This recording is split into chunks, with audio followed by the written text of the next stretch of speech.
یانی هەولێر بۆ دووەم یاری لە سەرێک توش یەکسان بوون دەبێت کاتێک لە یاری لوتکەی هەفتەی هەشتەمی خولی نایابی عراقیدا لە نێو یاریگای خۆی لەگەڵ زەورای میوانی یەکسان بوو. هەولێر دوو خاڵی تری لە نێو یاریگای خۆی لەدەستدا و بەرامبەر زەورا لە کۆتاخولەکان یەکسان بوو. لە یاریەکانی هەفتەی هەشتەمی خولی نایابی عراقی لە کۆمەڵی یەکەم لە یاریەکی بەهێز هەردوویانەی هەولێر و زەورا لەسەر یاریگای فەڕەنسا و هەریری بەیەکگەیشتن. یاریەکە لە سەرتاوە بەهێزێکی زۆری بەخۆیەوە نەبینی بەهۆی کاریگەری ئەنجام یاریەکە لەسەر هەردوویانە چونکە لە ناوەڕاستی ڕیزبەند بوون. لە گێم یەکەم هەولێر باشتر دەرکەوت و دوای ئەوەی لو ئەیسلاح بە چەند شوتێک گۆڵپارێزی زەورای تاقی کردەوە و سەرکەوتوو نەبوو. لە خولەکی 35 لە بەرزکردنەوەیەکی جوانی دیار ڕەحمان ئەمجەد ڕازی گۆلی پێشکەوتنی بۆ هەولێر تۆمار کرد و گێم یەکەم بەم گۆڵا بە کۆتا هات.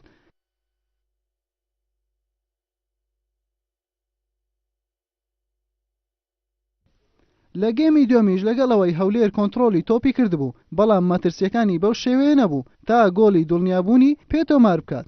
تا لە خولەکی 84 لێدانێکی سزا بۆ زەورا ئەژمار کرا و مستەفا جەلال بە سەرکەوتووی جێبەجێی کرد و گۆڵی یەکسانی بۆیانەکەی تۆمار کرد و یاریەکەش بە گۆلێک بۆ هەردوویانە بە یەکسانی بە کۆتا هات.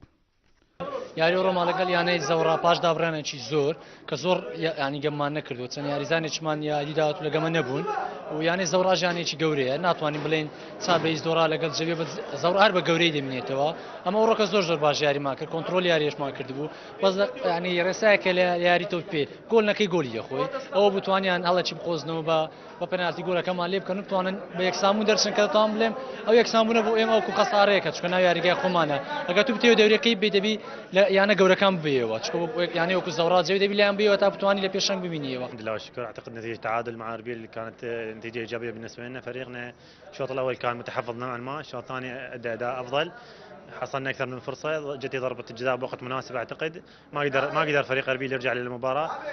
نقول الحمد لله والشكر. اعتقد هاي بدايه جيده لنا خصوصا بعد الخساره مع القوى الجويه. ان شاء الله يستمر الفريق في تصاعد من مباراه الى اخرى. بەم شێوەیە زەورا دوای ئەنجامدانی هەشت یاری تەواوی خۆی بە 11 خاڵ چووە پلەی چوارەم و هەولێریش بە ئەنجامدانی 4 یاری و بە 8 خاڵ لە پلەی شەشەم مایەوە. حوسێن محەممەد کەناڵی ئاسمانی پێم هەولێر.